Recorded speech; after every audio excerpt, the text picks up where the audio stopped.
And now, a quick message from SAMPE CEO, Zane Clark. Hey, good morning, good afternoon, or good evening, depending on what part of the world you've decided to join us from. And thank you for braving the virtual elements. Now, over the next few days, you'll experience a conference that has a slightly different feel from it than some of the other ones you may have attended over the past year and a half. And by definition, a nexus is a connection or a series of connections linking two or more things. And this notion of connection will be the driving force behind our time together. We will do this by learning together, facilitating conversations that extend well beyond the final curtain. It's really about bringing together the M&P community to chat, to challenge one another, and to generate new ideas. So think of Nexus as a starting point. And this idea of creating a series of connections is not new to SAMPE. In fact, it's a part of our origins from the very beginning. Now, I took a quick jog down memory lane because I kind of wanted to understand more about the history of aviation and aerospace in Southern California, where SAMPE is headquartered. And it really goes all the way back to 11 days in January of 1910. At this time, more than 200,000 people flooded Dominguez Field in LA County for the LA Air Meet, which featured aviation pioneers such as Glenn Curtiss, Didier Masson, and Charles Willard, who took to the sky in powered airplanes. This event garnered national attention and sparked the interest of such pioneers and boosters as John Northrop, Donald Douglas, Amelia Earhart, Howard Hughes, Walt Disney, and Werner von Braun.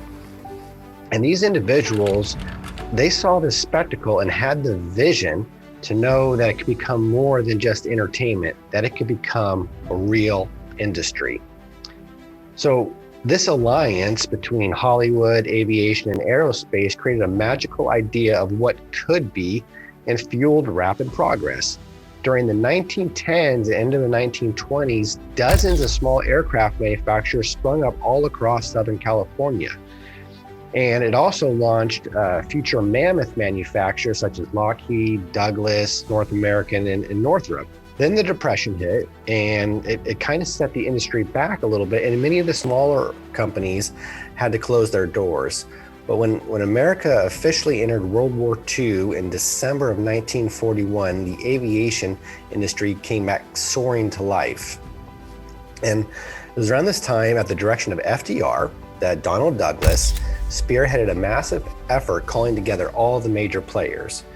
Think of this, 2 million workers built 300,000 airplanes in just 4 years. And this is a feat that probably will never be duplicated or equaled again. But the key thing here was having all the major players in one area working together. This spark of serendipity is what formed SAMPE.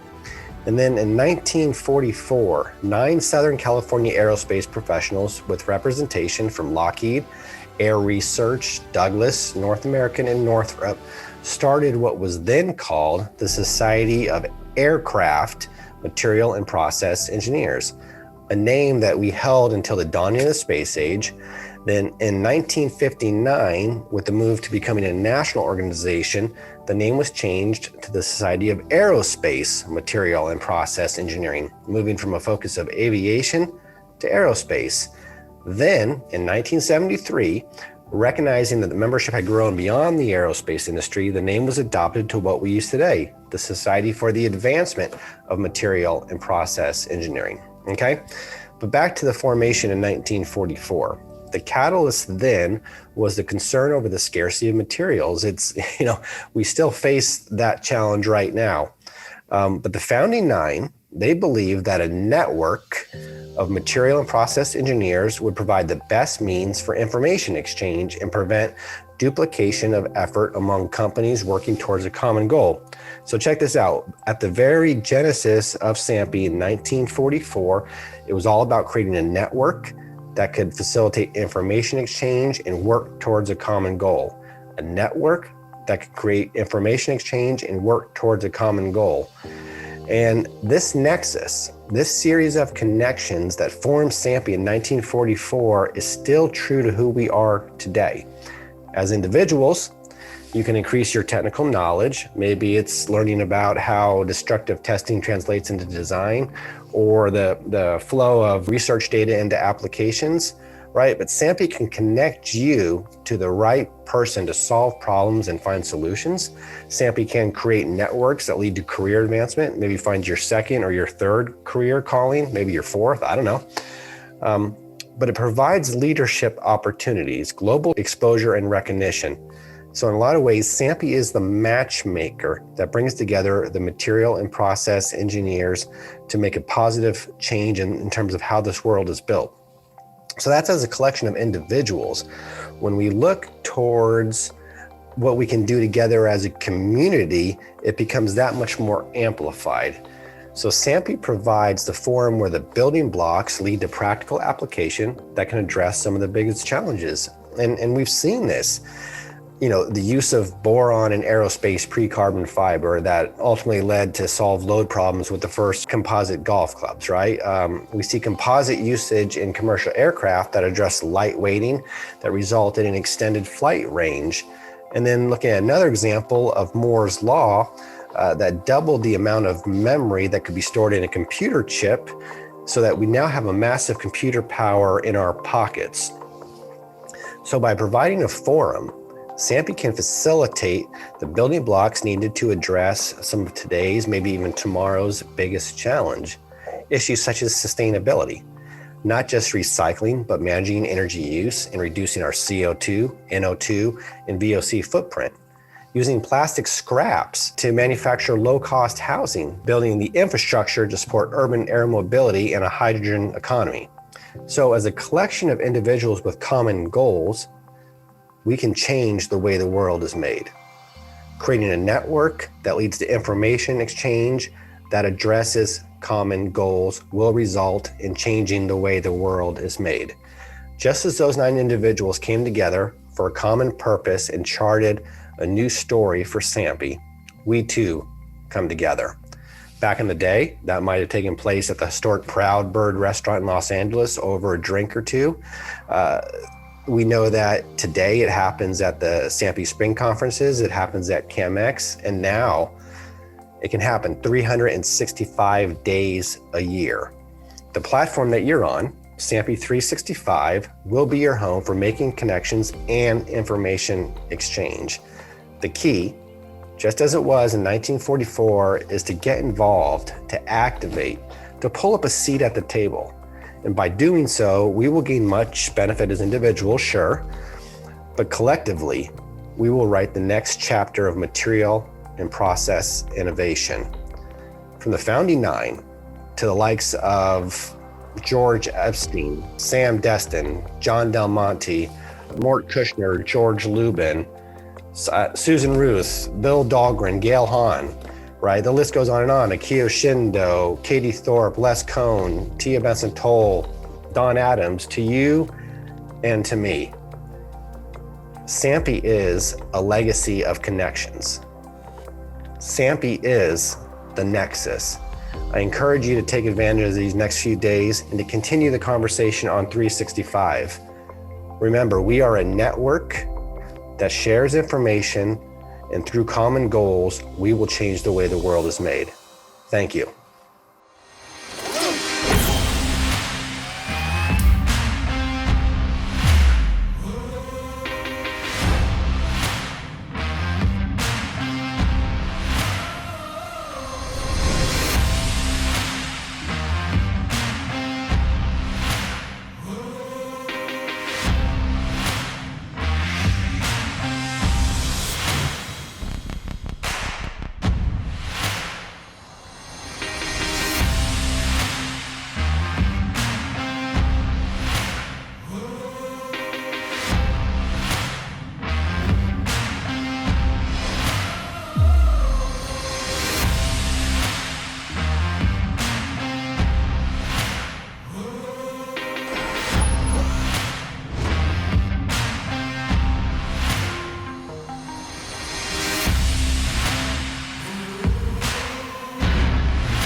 welcome to the virtual space.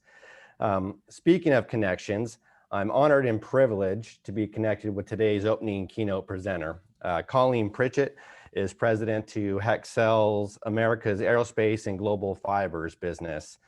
She has a rich and diverse background that is really globally exposed, and you're talking about different areas such as aerospace, automotive, electronics, packaging and printing, with specific work in microcircuit materials, performance polymers, engineering polymers, and much more. So I am pleased to welcome to the virtual stage Colleen Pritchett with Hexcel. Thank you, Zane. Hey, welcome. How are you doing? Good. How you doing today? I'm doing great. Thank you. Hey, so I was doing a little bit of background investigation on you, not in a weird way, but in a very professional way. And I found out we have a few things in common. Okay. Okay. One of them is that we both have soon to be or teenage daughters. I have one daughter. I believe you have two, right? Yes. Yeah. And so I guess to that, I want to say congratulations and I'm sorry, because I know how challenging a teenage daughter can be, but we're getting through the best we can. Now, looking at the different parenting styles, you might be a little more ambitious. I'm just kind of happy to sustain them on top ramen and maybe some mac and cheese, but you have this kind of global travel thing that you're undertaking as a family, right? Yes. Yeah. Yeah, we love it. We love traveling throughout the world. Yeah. And how many countries have you been to already? I think 25 and counting. Yeah. So yeah, I think that's just got to be a great experience for the family to be able to do that together. yeah, for sure. We love it. Yeah. And the other thing is, and when we were talking, we found out that we are both fans of Liz Wiseman, who's a professional coach, author, leadership extraordinaire. And I shared that I had the chance to see her several years back doing a presentation on multipliers. And then I guess you've actually met her in person. Right. Yeah.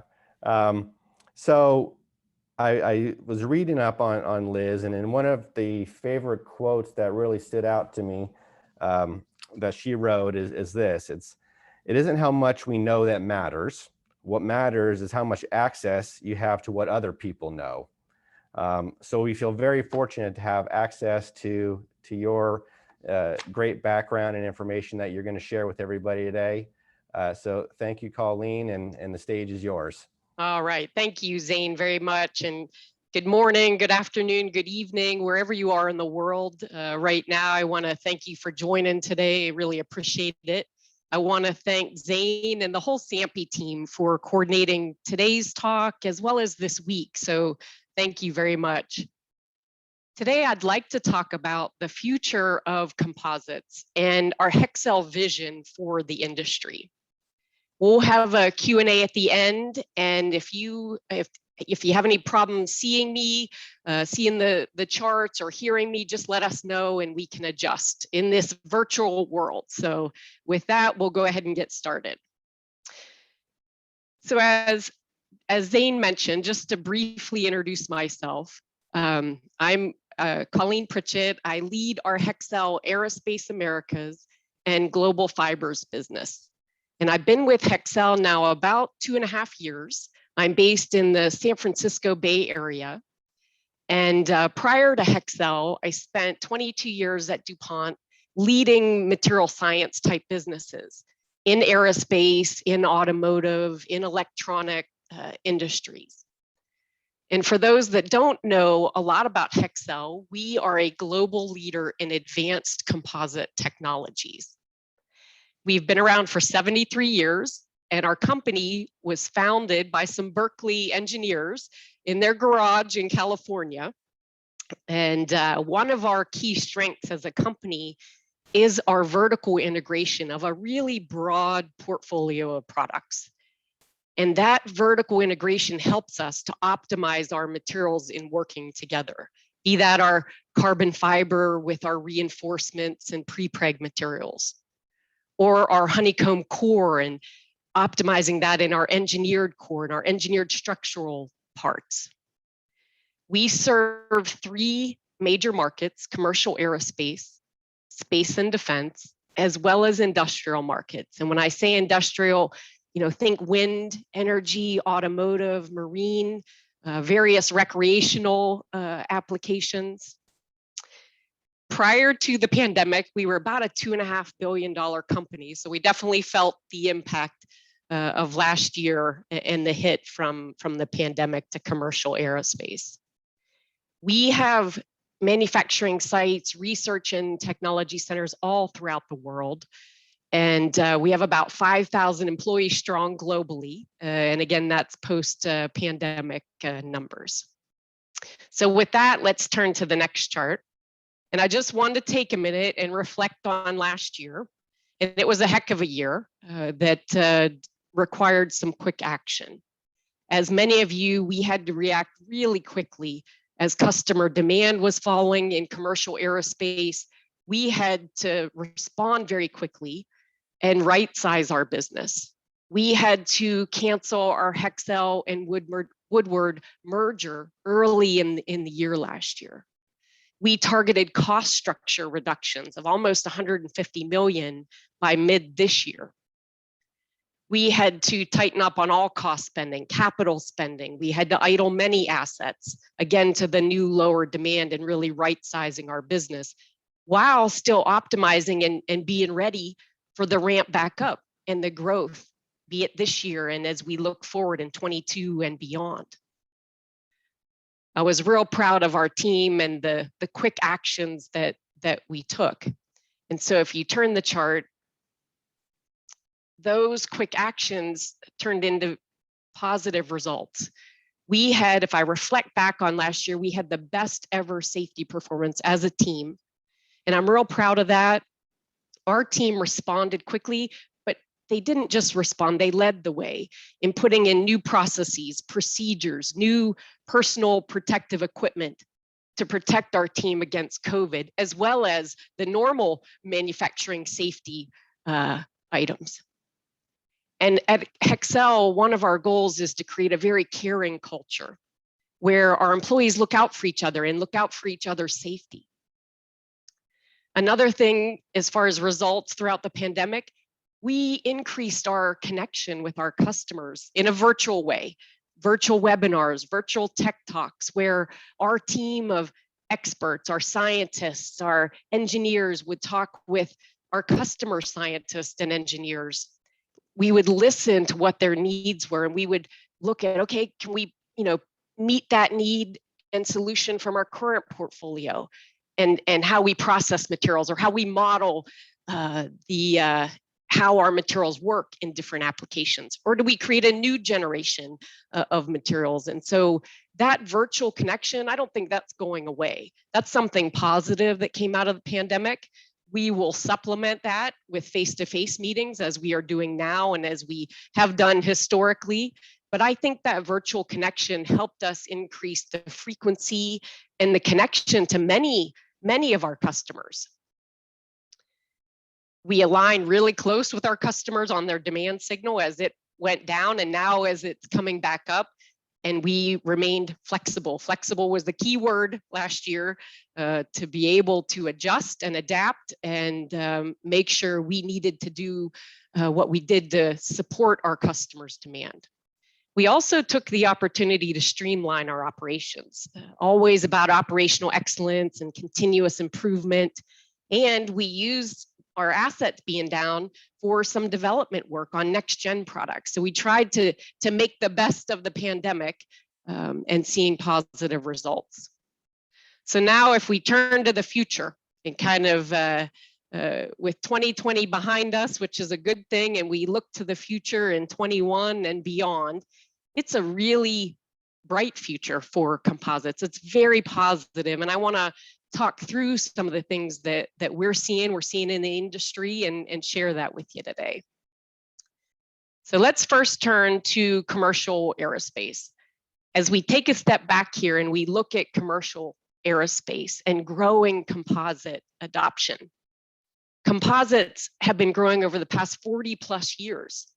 Every new airplane, every decade, more and more use of composites as a percent of the structural weight of that aircraft. If you look back here on the chart to 1980, right, there might have been like 5% composites on a commercial aircraft. Fast forward that to today, the planes have 50+% composite material on the aircraft.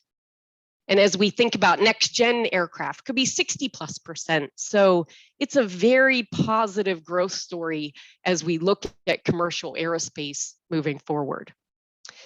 Every generation is more composite intensive.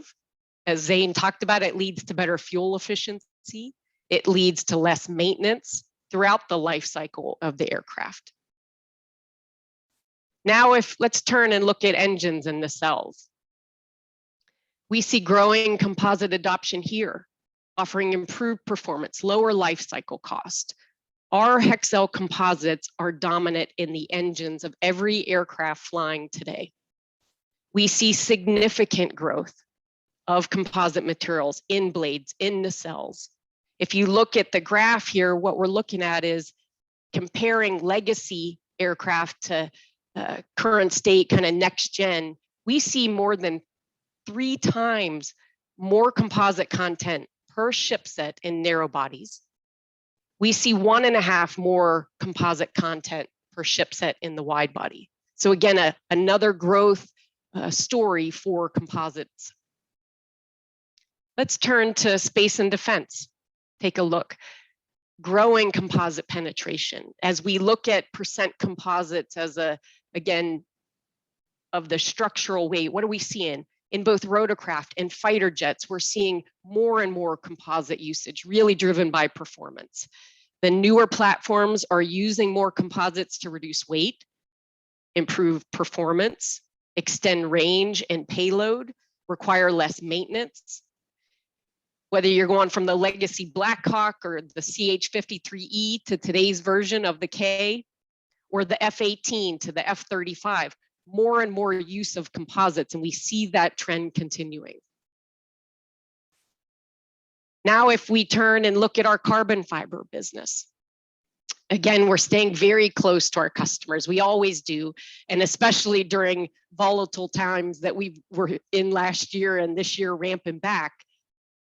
But we stay close to our customers and remain flexible, as now we're bringing our assets back online, our PAN, our carbon fiber assets, to make sure we're bringing them on at the right time and to meet our customers' demand.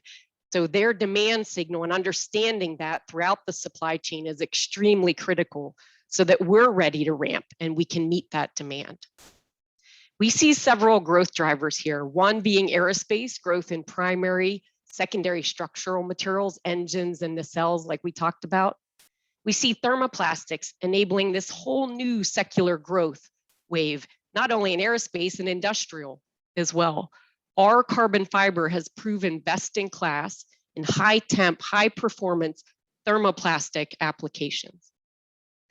We see growth in industrial, high performance segments, automotive, wind, energy, recreation, all driving carbon fiber needs. And for those that don't know this, we are the leading carbon fiber supplier to the US military. We are positioned very well for growth now and in the future, and again, remaining flexible.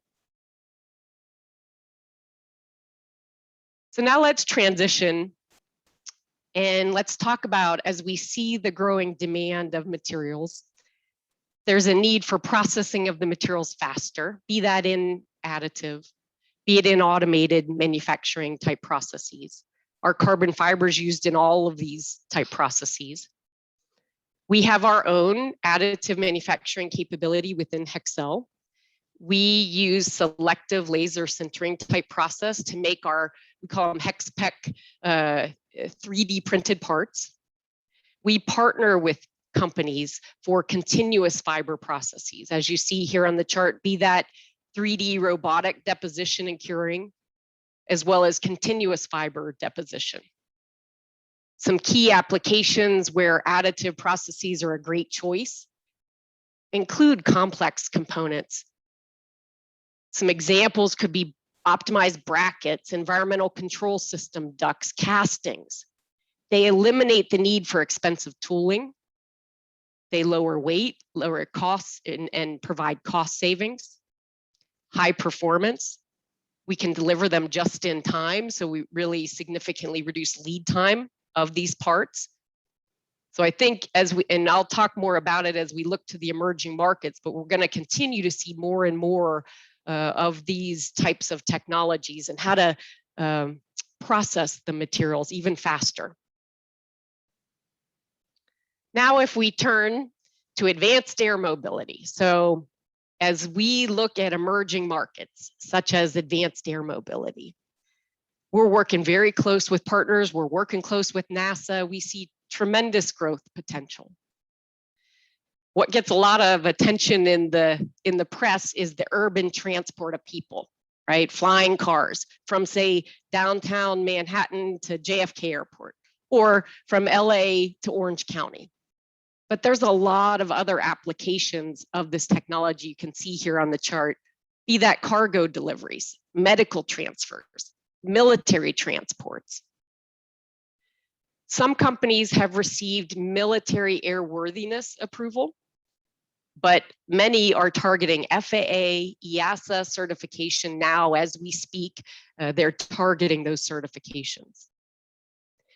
The market and technologies are still developing for these. There's lots of risk. There's lots of questions that remain related to cost, related to public acceptance, related to air traffic management, timing.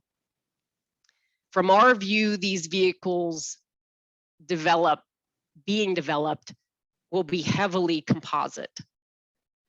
And all the efforts around automation, high rate manufacturing are needed in this space and can be applied for next generation commercial aircraft as well as space and defense, going after that high rate, low cost aerospace grade quality. And just to share a personal story with you. So Zane mentioned I have a couple teenagers. So I remember going to a Vertical Flight Society meeting in Silicon Valley a couple years ago. And I had brought home some of the magazines or brochures with the pictures of the vehicles on them, the urban air mobility, advanced air mobility vehicles. And my daughter was 10 at the time, and she said, "Wow, cool, Mom. When can I get one of those?" And I laughed and I thought, wow, she's really thinking big, you know, instead of just a car, she wants a flying car. And I said, in a few years, you know, it'll be a few years, but it has a lot of wow factor in it.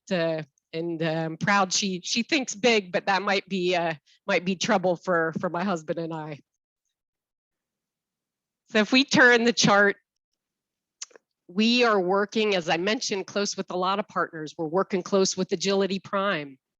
As we look at unmanned aerial vehicles today, and if you look here on the chart, there's a lot of focus on this manned and unmanned teaming type approach with the vision to someday be all unmanned systems. The Air Force launched Agility Prime to help accelerate the advanced air mobility market and help ensure that supply chains stayed domestic and or with our allies. There's an increasing emphasis for domestic supply of materials, and we're staying very close to that. There's also a lot of emphasis on software for the unmanned drone swarms, or increased need for radomes to enable the unmanned and manned systems to communicate. Again, we're trying to stay close to all of it, help enable it and make it happen with our materials, with our knowledge of material processing, to help customers make choices of what to do, what materials to use, what processing of the materials to use. If you turn to the next chart on advanced air mobility and unmanned systems, you know, so as we look at this space, there's a ton of activity. There's billions of dollars of investment going in here, even throughout the pandemic. We've been looking at composite material solutions for quite some time in this space. Composites are becoming more and more critical elements of these vehicle structures, needing for the lightweight, needing to help increase battery power efficiency. Some common drivers that we've heard in talking with customers is it's got to support higher build rates, right? Could be 50 to 100 per week instead of 50 to 100 per month. They're looking for low cost materials and systems that drive the need for the automation. They want aerospace grade quality to make sure that these flying vehicles are safe. So as we work with our customers in selecting the material and selecting the process, we know that one solution does not necessarily fit all. And let me talk a little about that on the next chart. As we think about the key criteria, and again, work real close with customers, selecting the right material depends on different factors, be that the part size, be it complexity of the part, be it automation needed or technology or the maintenance that is required and considerations. Those trades will drive the processing. What processing would be best then for that part, for that material, be that infusion technology or additive or automated manufacturing, compression molding. There's lots of different technologies and options. Our Hexcel team has expertise in the materials, in the material processing. We do modeling work, modeling our materials in various applications to show how they'll perform, and work with customers to help them win, help them pick what works best in their application. If you turn and let's talk about composite solutions a little more. A key challenge for advanced air mobility, again, is achieving that high rate, the low cost, the aerospace grade quality throughout the process of making the parts. We think the value prop for composite materials is clear. We can leverage our aerospace, our automotive expertise in how to reduce the cost, how to enable the parts to be made at those very high rates. Hexcel has a long legacy in working with thermoset materials, which have been the composite of choice for some time. Over the last several years, we're also investing in thermoplastic prepregs. We have a partnership with Arkema that we joined into a few years ago. We opened a joint laboratory with them in France several years ago. We continue to advance that work in making thermoplastic UD tape materials. As a note, our Hexcel unsized fiber is best in class. It is the primary fiber used in thermoplastic prepregs today. It delivers exceptional performance and processing of the materials. So again, we're trying to leverage our material science and formulation with the parts processing is the key. If you turn to the next chart, and we think about, okay, faster curing prepregs, right? We hear a lot about that, and the advanced air mobility, urban air mobility is forcing innovation of materials, of processing, as we've been talking about. The need for that high rate, low cost has caused many companies to innovate. From Hexcel perspective, given our expertise in aerospace, in automotive, we're trying to come at this from a couple different approaches. One approach, as you see here, is taking our aerospace grade prepreg material and reducing the cure time to maintain the performance, to go after that rapid cure, fast cure, and primary structure performance. Another approach is taking our automotive or industrial products that are quick curing already, improving the performance of those materials, again, to hit the target. There's no one right solution. We're trying to come at it from a couple different angles to meet what our customers need and go after the target of what they need for the material, for the processing, for their various applications. On the next chart, Zane talked about sustainability, and we talk very closely with our customers on sustainability and the importance of it, and are working very close with them. Advanced composites are critical to help our customers reduce their environmental impact. If you look at our carbon fiber, it is lighter, it is stronger than many different materials, be it steel, titanium, aluminum. If you look at our honeycomb core pictured in the center there, it provides strength without adding weight. Our Acousticap honeycomb core is best in class at reducing noise pollution and used heavily in the engine nacelles. Our composite materials help reduce weight, which lowers fuel consumption. It reduces carbon emissions. It reduces noise pollution, which is a challenge in many applications. It improves aerodynamic. We support the production of clean and renewable energy, be that enabling wind turbines to be more efficient. So we've been working with our customers on sustainability. We're going to continue and lean in even more. We recycle our carbon fiber. We have many partners throughout the world recycling carbon fiber. So we feel like Composites offers a great solution in using our materials for our customers to help them, again, reduce their environmental impact. In turning to the summary, so we've talked about a lot of different topics today. The key message is the future is bright for Composites as we look at commercial aerospace, right? And each generation of the aircraft over the 40 plus years, that we continue to see that secular penetration with each new platform. And the replacement of legacy aircraft, right? To provide new lighter weight composite intensive aircraft. As we looked at engines in nacelle, improving performance, lower life cycle costs. As we looked at space and defense and kind of composite penetration, again, going after lighter, stronger, less maintenance. As we look at emerging markets in advanced air mobility, in unmanned aerial vehicles, and the needs, again, around the high rate, lower cost aerospace grade materials. As we look at sustainability and how we can help with our materials, with the material processing, in the use of them with our customers to help reduce environmental impact.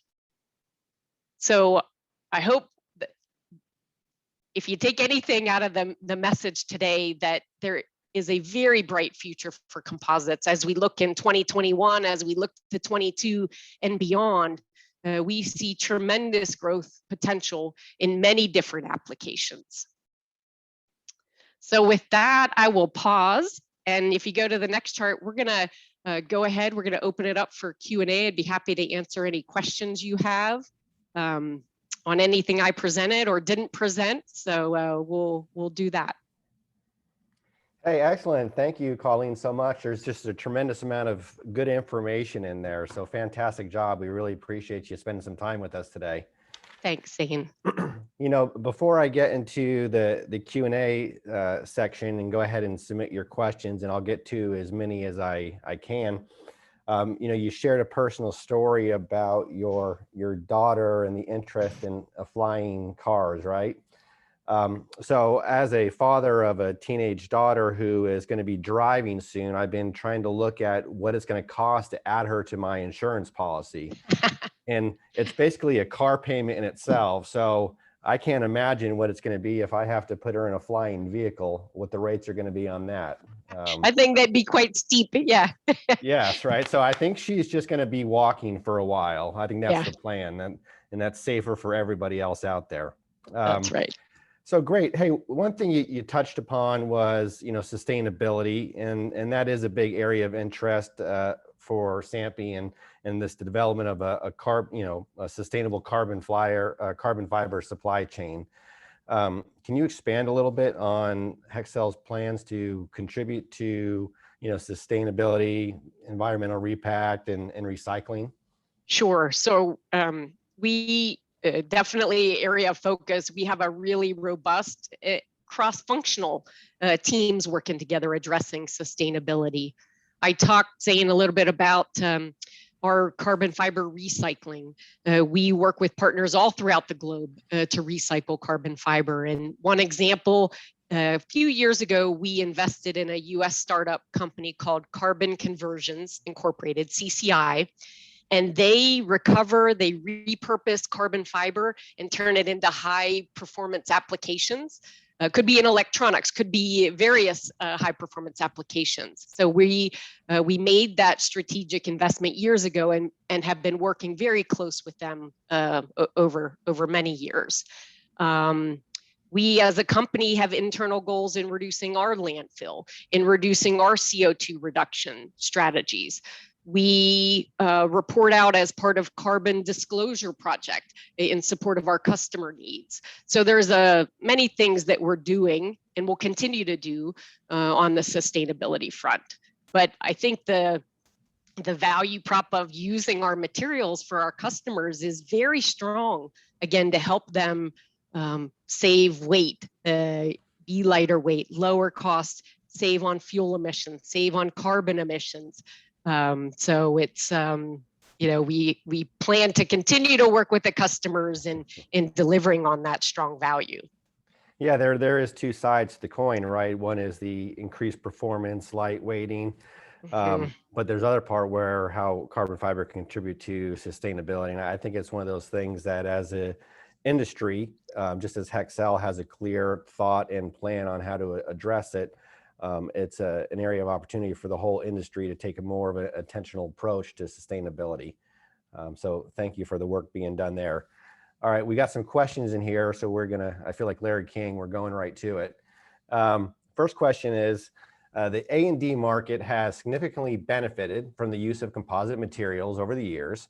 However, it appears that composite property improvements have basically plateaued over the past decade or so.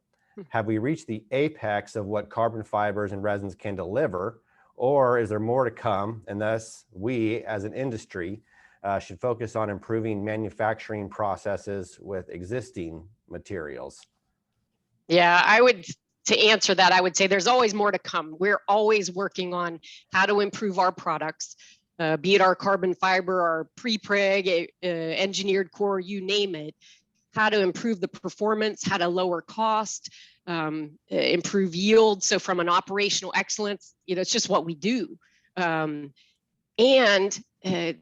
how to use, and I talked about the modeling, how our materials work in applications, right? And being able to predict that. We're working on many new products that we have the traditional standard autoclave cure type products, but we also have rapid cure, quick cure. We have out of autoclave offering. We have infusion technologies. So there's many different technologies. We have them in our portfolio. We keep working to advance them. And I think the key is not only improving the material, but improving how it's processed, right? And what process do you need for that particular part of the plane, of the rotorcraft? And many of our customers, maybe it's not one size fits all. Maybe it's different technologies, different materials for different applications. And so we just want to make sure we continue to advance that as a global leader in advanced composite technology. So I think it's very bright. I think the pandemic gave us some time, even as I mentioned, to do development work on as our assets were down from production. So we took advantage of that time. Great. Yeah, and that process side of it, like you mentioned, is so critically important to what we do. So this question is, hey, does Hexcel have a sense or able to forecast when the commercial aviation market will rebound to the pre-pandemic level? Yeah, we're all dying to know. I know, right? We all get the crystal ball out, and I don't know. I've been flying a lot lately, and the airports in the U.S. are full from domestic flights. I think a lot of summer travel. It feels pre-pandemic to me as a traveler, but I think clearly we're seeing this gradual increase and ramp back of with the narrow body planes being sooner as we're seeing them ramp this year, next year, and get back closer to pre-pandemic levels or even at the pre-pandemic levels. Yeah. The wide bodies will take another, a little bit longer, but I'm encouraged. I think it's coming back faster than maybe some anticipated, and I think we're going to get there maybe sooner than we think. Yeah, I think your comment on traveling, I think that visual cue is sometimes the best representation of of what we can expect to experience or are experiencing. And I know from the stories I've heard, the airports are just insanely busy. People are kind of eager to get back into the world, if you will. Yes, for sure. Yeah. So we have a comment and a question. So the comment is excellent presentation, Ms. Pritchett. So thank you for that. Thanks. Can you share some insight on what adjacent verticals that you believe the M&P community can learn from, and vice versa? For example, auto, wind, power, etc. Is Hexcel collaborating with any one industry? I know you mentioned some automotive in there. Yes. We work with a lot of industries. So, we sell into industrial space, and I didn't talk as much about that today with this group. But yes, we very much sell into wind energy, and all the wind turbine blades are composite, the materials. We sell into automotive applications, marine, different consumer electronics, different recreational golf shafts, and back in the day, people would be like, I know Hexcel skis. I used to have a pair of Hexcel skis. So it's funny how people know your company, maybe the various product they used or the historical context of it. But we are exploring lots of areas to continue to grow, looking at market trends, looking at the applications to say, hey, where's the greatest growth potential? And there's a lot of potential in that industrial space, as well as space and defense, as well as commercial aircraft, as well as these emerging markets that I talked about of advanced air mobility. Yeah, I may have to look into that because I am both a bad skier and a bad golfer. So maybe Hexcel could maybe help it's me out. Our products can save the day. Maybe I'm hoping so. Hey, so you mentioned on UAV and AM, they're rapidly expanding market applications on paper.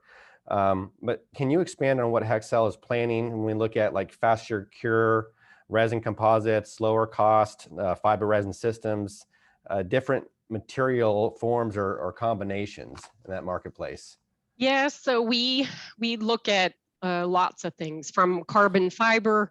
We've got many flavors of high strength, intermediate modulus, high modulus.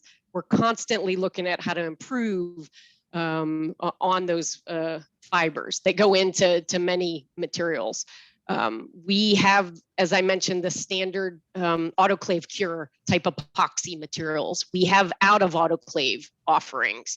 We have quick cure offerings that we're applying to, maybe they were used in industrial or automotive. We're applying them to advanced air mobility and tweaking them for aerospace applications, as I mentioned, to improve the performance of them. We have different reinforcement offerings, be it UD tape or non-crimp type fabrics. We have additive offering, where again, the 3D printed parts, electro or radar absorbing materials. So we have a whole range, and we'd be happy to talk to you about it and look at your specific need or application and which material is best, which flavor is best for what you're trying to do.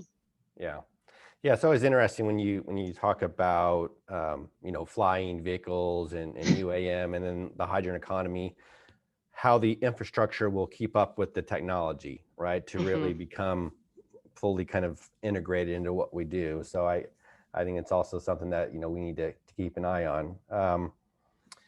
Got another question here about thermoplastics, and it's do you think that continuously reinforced thermoplastics will start to replace the more brittle thermostat resins? Processing has been more costly with thermoplastics, but the industry likes the toughness and damage tolerance. Is Hexcel working on these materials? Yes, yeah, very much so. We're working on our traditional thermoset materials. We're working on thermoplastic materials, again, trying to provide solutions for all.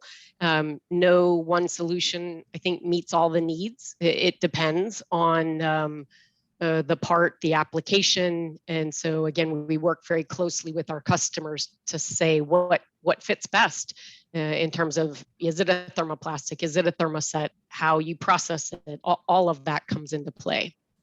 Yeah, okay. So we have time for a few more questions. So if you have something, go ahead and submit it in the Q&A box, and we'll do our best to get to it. So this next question, it seems to have a little bit more history to it. And during the work at Hercules, which is now Hexcel, right? Mm-hmm. The question says, hey, we looked at carbon fiber and oil and gas, finding that, we could quickly exhaust the supply. Now with hydrogen drawing the interest that suggests they would take all the supply by mid to late 2020s, what is Hexcel doing to expand kind of fiber lines and look at alternative process methods? Okay, yeah, good question. So we have, right now we're bringing our assets back online. Over the past many years, we've been investing a ton in PAN assets and carbon fiber assets, and we are very much willing and able to invest for future growth, as long as that business case makes sense. But to support the growth in the various industries you mentioned, and make sure that we see the timing of those and can predict the market trends and the timing, again, staying close with the customer of what are you needing for that application so that we can plan and be prepared. But we very much look forward to continuing to invest in the PAN, the carbon fiber assets, in addition to other assets for our various products. But yeah, I look forward to doing that. So two more questions. Utah is a big area for our industry and SAMPE. We have one of our most kind of successful chapters out in the Utah area. So I was excited to hear the recent news about Hexcel's Material Research Center being planned for construction in Utah. And I was just hoping you could share a little bit about that. Yeah, sure. So we announced that, I think in May timing, that we're investing in a new research and technology center of excellence. And it will go on our existing Salt Lake City site. We have carbon fiber there, pre-preg matrix materials there. It's a very large site. And we were able to make this investment and to transfer our technology center there. And I'm very excited about it. We've been working real close with Utah. They've been very, very supportive of our company and our business for years, having been there, and they continue to be. They're fired up that we're coming to Utah with the technology center. We're going to put in almost 150 jobs, high-tech jobs over the next decade plus. And that center should be ready in the next 18 to 24 months. So we got all kind of plans for it, and I can't wait to host customers and partners at the new center. And I want us to showcase our materials and capabilities and really create a collaboration space. Well, the good news is now I feel like I know somebody that can get me like a VIP tour to this facility. So nice, yes. Yeah. Now I know we have a lot of people from Utah on the call today, so it's great to hear the work being done there. And the last question, this is really a good one, because when we looked at the registration breakdown of individuals for neXus, we have a good representation from students and early career professionals. And you have a very unique kind of story in terms of your personal career and what you've been able to do. So when we look at your career journey, from a technical leader to a chief executive, can you share some advice with our members, especially early career engineers, on what they should do as they kind of enter the workforce and are trying to figure this life out? Yes, yeah, it's a great question, and one I'm gonna answer. Have to answer for my daughters as well as they continue to grow up. But I studied chemical engineering in school. And went into that right out of school, got working in a manufacturing site on the production line, applying what I had learned in school. But then I knew I wanted to run a business someday. I love the science. I love material science. I love engineering. and I knew I wanted to run the business and lead the team. And so I personally tried to get experience in trying different roles and different businesses, growing up in DuPont, in manufacturing, in sales, working with customers, in product management, in finance for a bit, just getting a broad breadth of experience. And all those experiences then help me to then run a business, right? Because I'm like, oh, I know how to work in operations or manage inventory or talk to customers and manage the product portfolio. It just helped prepare me. So I would encourage students coming in to try different things, especially early on, to see what you like, what you don't like, to help shape your vision, and communicate about it. Like, hey, I'm thinking I might want to run a business and want to try these different experiences. Get input on that from HR, from different leaders who know what you want and can help you. But you have to own your career and you have to communicate what it is you want. So I am very hopeful for our new engineers, new scientists coming out, and whatever track they take, be it tech fellow, be it global product manager, be it business manager. The good thing is there's lots of options. Yeah. You can have many choices to work from. Yeah, that's great advice. I think sometimes we get too narrowly focused on this idea of what we ought to be doing or what our particular career path is, that we don't take the time to really explore all the opportunities that are provided to us that will make us more well-rounded and position us at the right time for the right opportunities. So I think that's just fantastic advice. Colleen, Pritchett, thank you so much for your expertise and insight today. It was just tremendous, and we're just very grateful for the time that you were able to spend with us today. Thank you. Wonderful. Thank you, Zane, and thanks all for joining, and great questions. So have a great day. All right.